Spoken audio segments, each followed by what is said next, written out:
Okay, well, hello everyone. Thank you so much for tuning in to the third episode of the What's Hot TV show, where we spotlight sustainable solutions and we get to meet inspiring ecopreneurs like Nicole Bruchet, who is the owner, and she's our host here today, your host and guest. And we're at the Vegan Nest at her restaurant, which she co-owns with her hubby, so shout out to Victor Bruchet. And we're at 6 Waldo Street in downtown Worcester, Massachusetts. So again, thanks for having us. Thank you. Awesome. Wonderful. Well, tell us a little bit about this place, this beautiful spot that's a hidden gem in downtown Woo. So please let us know, how did you find this spot? How long have you been here, and what goes on here at the Vegan Nest? Yeah, so this place is really special to my husband and I. We started our business in New York, and we were really looking for, ways that we wanted to expand and grow and just, bring health supportive food, really delicious plant-based food and options to an area that didn't really have much. There are some really great options here, but there's room for more. And so we were really just looking and praying about where to go, and this place became available. And so it's been a wonderful journey. I mean, it's something that we've been able to start this 100% non-GMO, mostly organic, plant-based cafe here.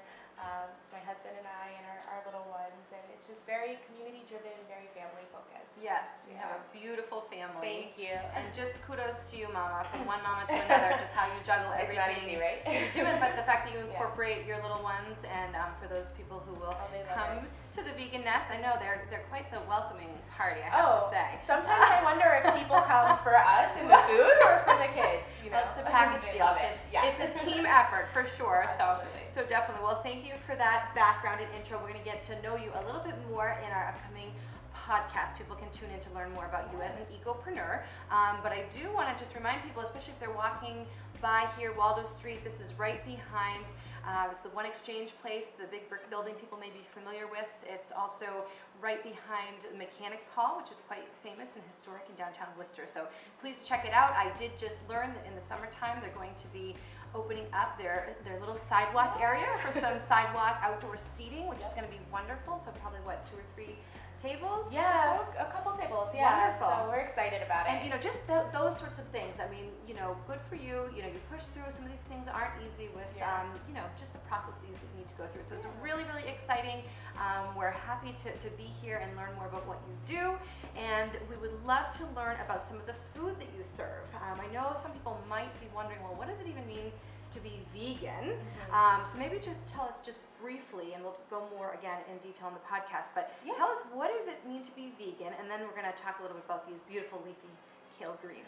Yeah, I mean, so essentially for us, veganism basically means to live in harmony with all of creation, to live in harmony with the environment around us, with our community, the people that we share this environment with, and to have harmony within ourselves as well.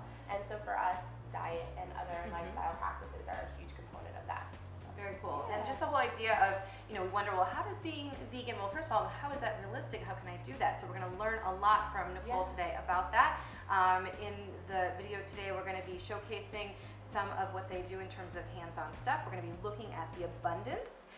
Also really the theme around community building. So we're going to be learning about how they actually work to build community here. And just, even if people may enjoy meat out there, and that's okay. And if my hubby's out there listening, he's a meatosaurus. So, but even if we were to cut down just a little bit individually on our personal meat intake, that would really collectively help us all really reduce our carbon footprint. So thanks for being a thought leader and somebody who really cares about people and the planet. So without further ado, let's dig right in. I'm going to let you do that. So tell us, what is this, and what are you going to be doing to these beautiful greens? So here we have a giant bowl of delicious dark leafy greens. These are kale greens. Okay. And what a lot of people don't know are there are a lot of different varieties of kale, actually. So this is curly leaf kale. I love kale, and it's not something that would be new to anyone who's kind of, getting exposed to plant-based eating, but it's a really important staple for a plant-based diet because it's just so nutritionally dense. You have a lot of protein, you have a lot of fiber, you have a lot of vitamin C. A lot of people don't really think about dark leafy greens as being a source of vitamin C, so especially in weather like this, it's the perfect thing.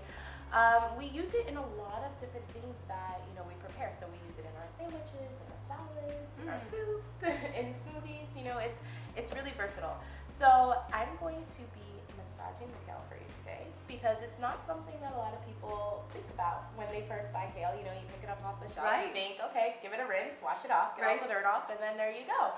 But it can be really intimidating for a lot of people to consume kale. When it can be, because you're like, okay, this is like tough. It's like it's roughage. I'm not a cow. How am I supposed to digest this?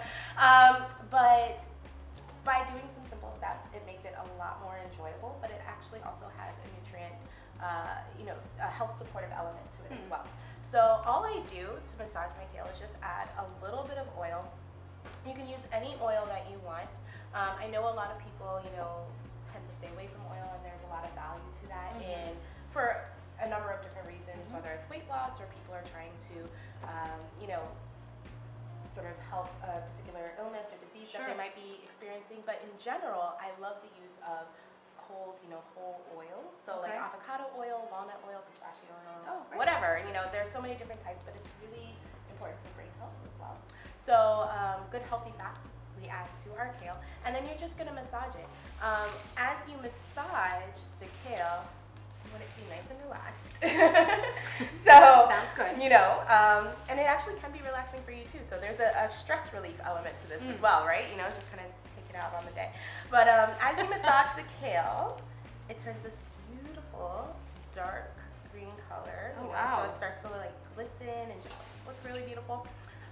But it also, from a palate standpoint, it starts to get nice and soft.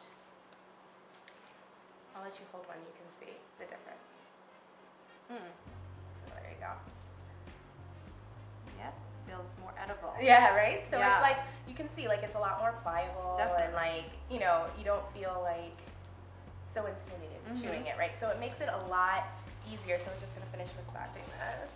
And the other benefit to this is, I'm losing kale here. The other benefit to this is when you massage it, you're actually beginning the process of mastication. So chewing is really important part of our gut health. It's a really important part of the digestion process. It's actually the beginning of the digestion process. So as we massage the kale, you're actually starting to break down the enzymes. And what that does is make all of those wonderful nutrients that we talked about more bioavailable. So it's more readily available to your body to be able to convert it into energy, to be able to use it for stores, to heal and restore the body and bring health and deliver health to all of the organs and the various systems that you're looking to impact through what you're eating. So it's a really wonderful way of making it more edible, but also making it more nutrient dense.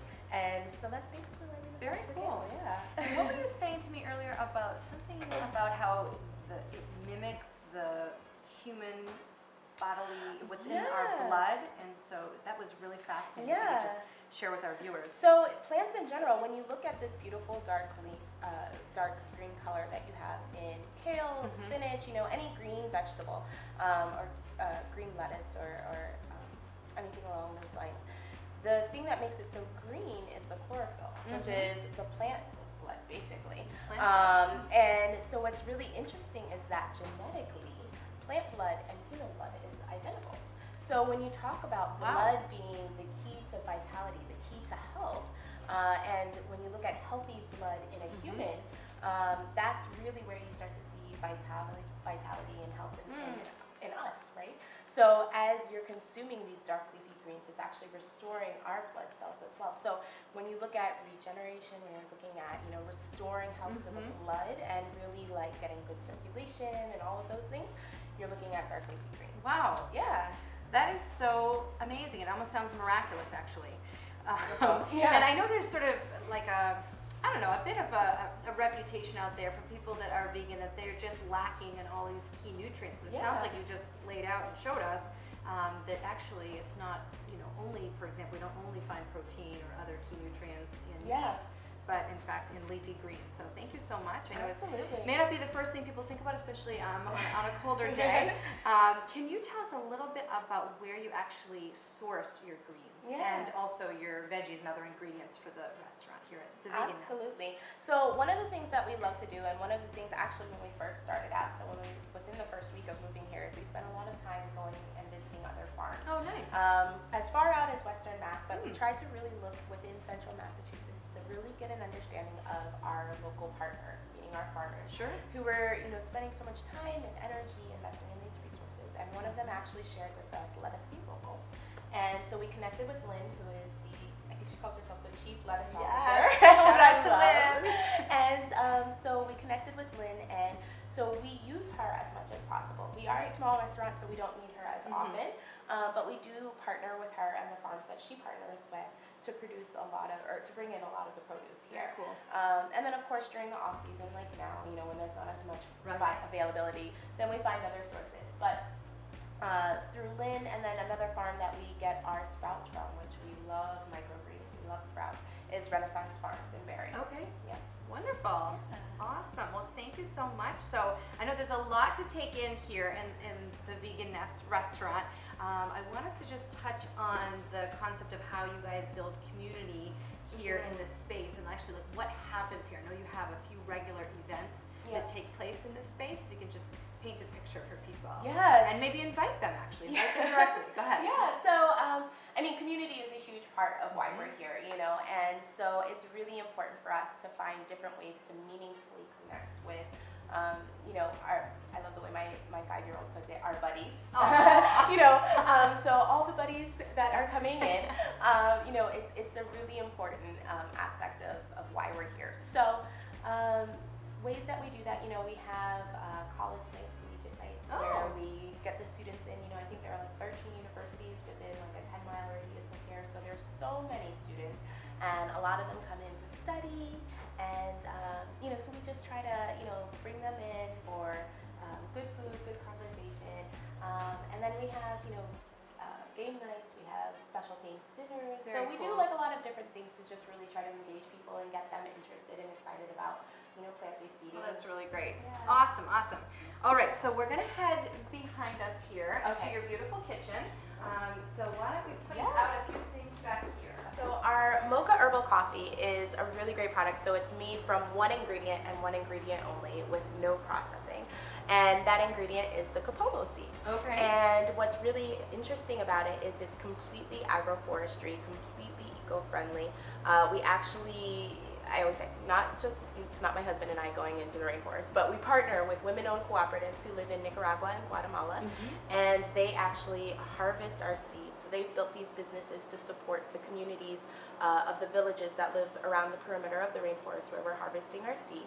And they go out early in the morning, they make sure that it leaves enough for the animals, and they harvest the seed, dry it out in the sun, send it to us, and then we have it roasted and milled here in our roasting facility in Pennsylvania. And it happens to taste like coffee. It's very, very health supportive, and it looks like coffee. Yes, it's delicious. You prepare it just like coffee. So I have some made here in our French press. So you actually, just like regular coffee, throw it in the French press. We I'll show you real quick. Like we use this to get the hot water. Fill it up. A little tutorial on how to use the French press, but I love it in the French press. Oh, yes. Gets a nice depth flavor, and then you usually let it sit for a couple of minutes. I've let this sit for a little bit beforehand, but just press it down, and then you get this really beautiful, dark herbal coffee that happens to look a lot and taste a lot like regular coffee.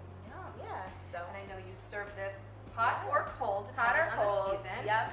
And I'll just say cheers to you, cheers to your husband and your beautiful children, and thank you again for having us here at the Vegan Nest. So thank you everyone for tuning in to the 3rd episode of the What's Hot TV show. And I'm going to take a little sip. Yeah, cheers give it a to try. you. Oh, that's delicious. And good for me too. There you go. Yes. Okay, thank you. Best of both worlds. You're welcome.